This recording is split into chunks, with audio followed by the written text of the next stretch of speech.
नमस्कार दोस्तों, मैं हूं अर्नब गोस्वामी और आप देख रहे हैं मेरे साथ आज एक बार फिर पूछता है भारत। जरा ध्यान से सुनिए, गुमराह होना अपराध नहीं है। कई बार लोग गुमराह हो जाते हैं, लेकिन बार बार गुमराह होना मूर्खता है। इसीलिए जरा ध्यान से सुनिए।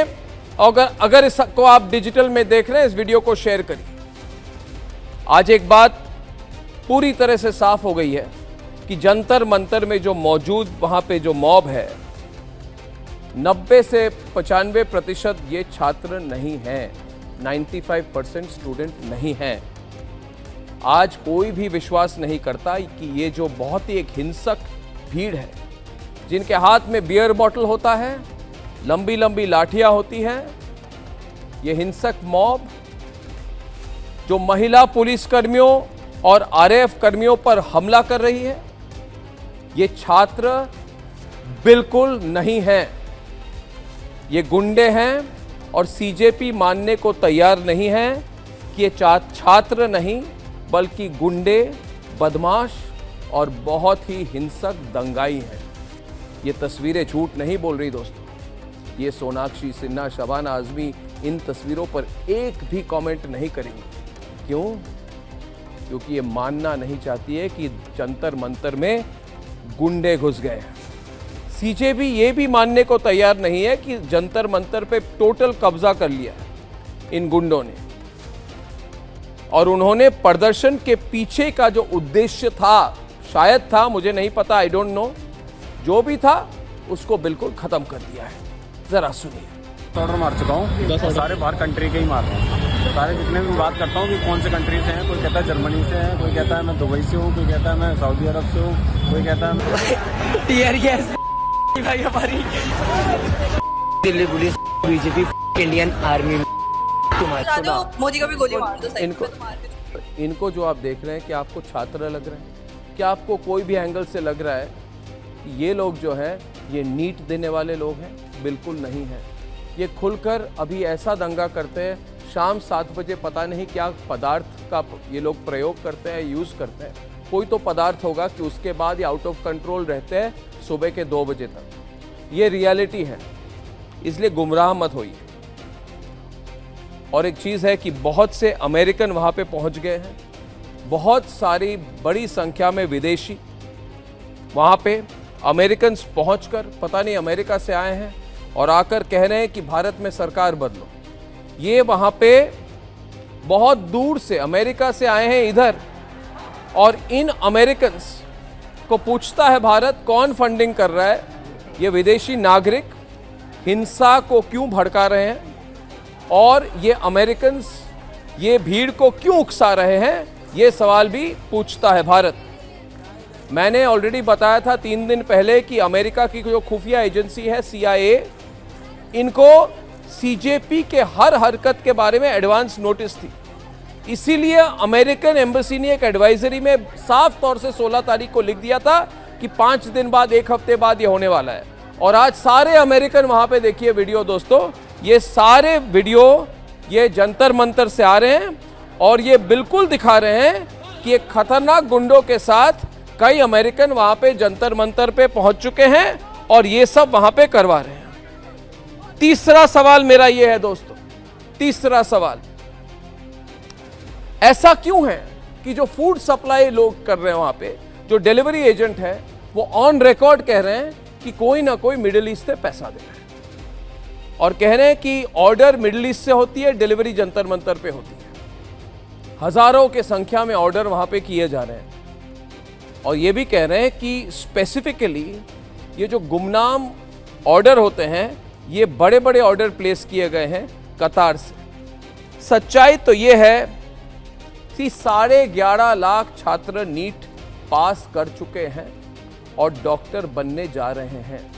ये जो दंगाई है, ये जो अमेरिकन है, इन्होंने नीट नहीं दी है। साफ सुथरे एग्जाम सिस्टम की मांग करना सबका अधिकार है, लेकिन हिंसा की कमान संभाल रहे ये जो डिपके हैं, जो ये दंगाइयों के लीडर है, चीफ है दंगाइयों के, लिंचिंग ब्रिगेड के, इनको जवाब देना होगा कि क्या वो ये सवाल जो सबसे पूछ रहे हैं, क्या इनमें हिम्मत है कि कोचिंग सेंटर के जो बड़े बड़े मालिक हैं उनको पूछे?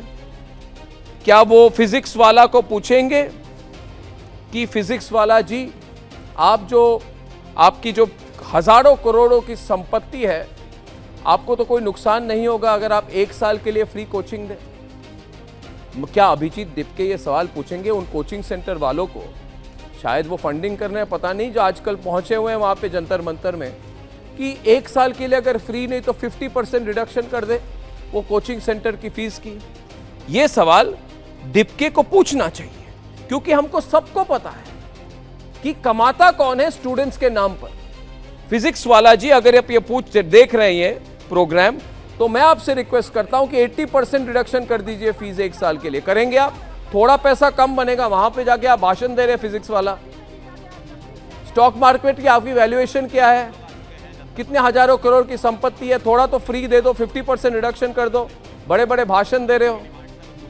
फिजिक्स वाला को आप भी पूछिए, और फिजिक्स वाला जैसे जितने वहां पे पहुंच चुके हैं, अभी कह रहे हैं हम स्टूडेंट्स का समर्थन करते हैं। भैया आप क्या समर्थन करते हो? आपको समर्थन करना है तो असली समर्थन करो, वहां पे स्पीच मत दो जंतर मंतर में। पॉलिटिक्स में आना है फिजिक्स वाला तो पॉलिटिक्स में आओ, और अगर स्टूडेंट्स के लिए कुछ करना है तो कमाना थोड़ा कम करो। 1 साल के लिए 50%, चलो 50% रिडक्शन कर दो, मैं अनाउंस कर दूंगा, पूछता है भारत में क्या आपने किया है। ये सब नहीं करेंगे, याद करिए दोस्तों। और एक आदमी था बायजूस, इसकी पूरी वैल्यूएशन इतनी हो गई, इतनी संपत्ति कमा ली इसने, इसकी वैल्यूएशन $22 बिलियन की हो गई। क्या $22 बिलियन की वैल्यूएशन वाले बायजूस कोचिंग सेंटर ने कभी भी छात्रों के लिए कुछ भी किया? फिजिक्स वाला जी, आपको मैं पूछ रहा हूं, आप 50% 80% रिडक्शन कर दो, वो असली समर्थन होगा छात्रों का। दोस्तों ये नहीं करेंगे। देखिए दोस्तों, आपको बहुत, मैं स्पेशली स्टूडेंट्स को कहना चाहता हूं कि आप राजनीति में नहीं हैं, आपको बहुत सतर्क रहना पड़ेगा, आपको बहुत सावधान रहना पड़ेगा। जैसे मैंने कह दिया और दिखा दिया है, मेरे पास डॉक्यूमेंट्स है कि हर पोस्ट के पीछे 65,000 रुपए दिए जाते हैं आजकल। बड़े बड़े कॉर्पोरेट मार्केटिंग एजेंसीज को पैसा दिया गया है, और वो लोगों को लिख रहे हैं, ईमेल सर्कुलेट हो रही है कि अगर आप सीजेपी के लिए या सीजेपी के इशू पर आप कोई पोस्ट करेंगे तो आपको डायरेक्ट आपके अकाउंट में 65,000 रुपए हम दे देंगे। अगर ऐसे वो खर्चा कर रहे हैं तो मेरा अनुमान है कि ये इस संसद सत्र तक अगर इनको ये प्रोटेस्ट जारी रखना है तो मिनिमम टू मिनिमम 200 से 300 करोड़ रुपए का इन्होंने खर्च किया। आप सवाल पूछिए दोस्तों, मैं छात्रों से पूछ रहा हूं, ये सवाल पूछिए, और मैं लेजिटिमेट सवाल पूछ रहा हूं, ये सही सवाल है। मैंने कई कॉम्पिटिटिव एग्जाम दिए जीवन में, राहुल गांधी ने एक भी नहीं दी होगी। मैंने जबलपुर के केंद्रीय विद्यालय से पास करके नंबर हासिल करके हिंदू कॉलेज, उसके बाद स्कॉलरशिप लेके विदेश गया हूं। मैंने मेडिकल एग्जाम्स दिए, खुद प्री मेडिकल टेस्ट दिए मध्य प्रदेश में, इसलिए मुझे पता है।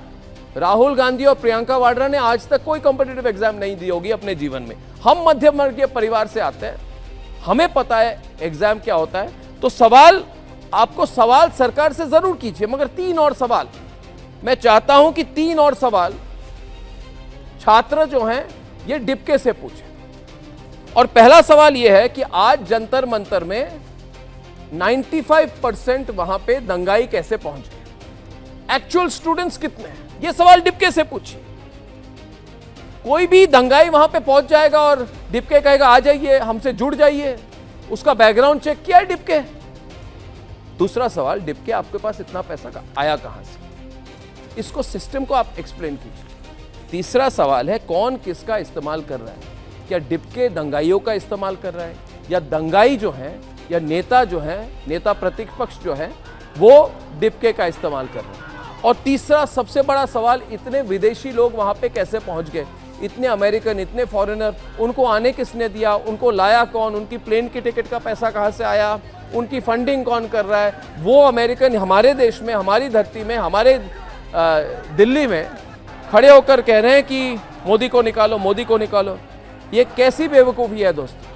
और एक चीज़ छात्रों को मैं कहना चाहूँगा, आप प्लीज़ रील मत देखिए, एनालाइज कीजिए सच्चाई क्या है। सच्चाई है कि नीट पेपर लीक के पीछे कौन है। नीट पेपर लीक के पीछे दो लोग हैं, पीवी कुलकर्णी, ये केमिस्ट्री के लेक्चरर थे, और मनीषा वाघमारे जो कोचिंग क्लास की टीचर है। सच्चाई ये है कि इनका सरकार के साथ कोई लेना देना नहीं है और इनको सरकार ने ही अरेस्ट की। सरकार ने सीबीआई को कहा और सीबीआई ने 14 मई को इनको अरेस्ट किया, ये जेल में है। इसके बाद नीट की रीटेस्ट हुई, ये सच्चाई है। क्या डिप्के एक्सेप्ट करते हैं कि सरकार और सीबीआई ने इन लोगों को अरेस्ट किया? और अगर एक्सेप्ट नहीं करते तो किस तरह की गंदी पॉलिटिक्स कर रहे हैं डिप्के? और डिप्के की हिम्मत है क्या कि उनके जो बॉस हैं राहुल गांधी उनसे पूछे कि हजारों की संख्या में जो स्टूडेंट्स ने आत्महत्या की 2004 और 2014 के बीच में, कहां अशोक गहलोत ने रिजाइन किया? उस समय सोनिया गांधी ने, उस समय अर्जुन सिंह करके बड़े कांग्रेस के नेता हुआ करते थे यूपीए 1 में, एक बार भी इन्होंने ऑफर नहीं की। राहुल गांधी खुद उस समय एक्टिव थे पॉलिटिक्स में। क्या यह सच है? डिप्के ये भी पूछे उनके बॉस प्रियंका वाड्रा को कि क्या सच है प्रियंका जी कि आपने खुद कहा कि कांग्रेस पार्टी बिल्कुल फेल हो चुकी है पेपर लीक रोकने के लिए? यह सवाल क्या डिप्के करेंगे? नहीं करेंगे, क्योंकि डिप्के कांग्रेस पार्टी के बी और सी और डी टीम है। और एक सवाल, आखिरी सवाल, मैं छात्रों से कहना चाहता हूं, आवाज उठाइए, सिस्टम की करेक्शन की मांग कीजिए, मगर इस हिंसा को रोकिए, इस हिंसा को रोकिए। जो लोग खड़े होकर कह रहे हैं, मैं कहना भी नहीं चाहता, जो भारत की सेना के बारे में ये कह रहे हैं, ये टुकड़े टुकड़े गैंग, ये भारत तेरे टुकड़े होंगे वाले गैंग, वही लोग इसमें कैसे घुस गए? शबाना आजमी कहां की छात्र है? कौन सी कॉम्पिटिटिव एग्जाम इन्होंने दिया है पूरे जीवन में? ये सोनाक्षी सिन्हा ये अचानक कहां से आ गई? मुंबई के अपने बहुत 100 करोड़ के फ्लैट में बैठ के वहां पे 5-5 मिनट की रील लिखती है। क्या वो सवाल पूछती है? सोनाक्षी सिन्हा सवाल पूछे कि अमेरिकन भारत में बैठ के कहने भारत की सरकार बदलो, और वो चुप रहेंगे हम?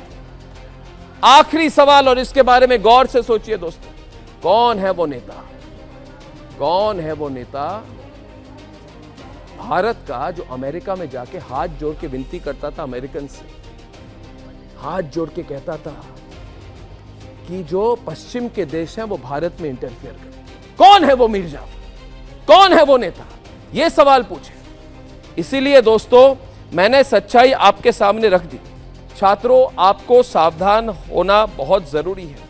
आप राजनीति में नहीं हैं, मगर आप जानते हैं आज कि जंतर मंतर पर गुंडों का कब्जा हो गया है। आप जानते हैं आज कि 200 से 300 करोड़ रुपए की इन्वेस्टमेंट की गई है, खर्चा किया गया है। छात्रों, आप पूछिए इनकी फंडिंग कौन कर रहा है? इनके 5 स्टार होटल, इनकी लग्जरी लाइफस्टाइल अचानक कैसे हो गए? दोस्तों, ये सवाल सिर्फ मैं नहीं, आज मेरे साथ पूछता है हर राष्ट्रवादी, मेरे साथ आज पूछता है सारा भारत।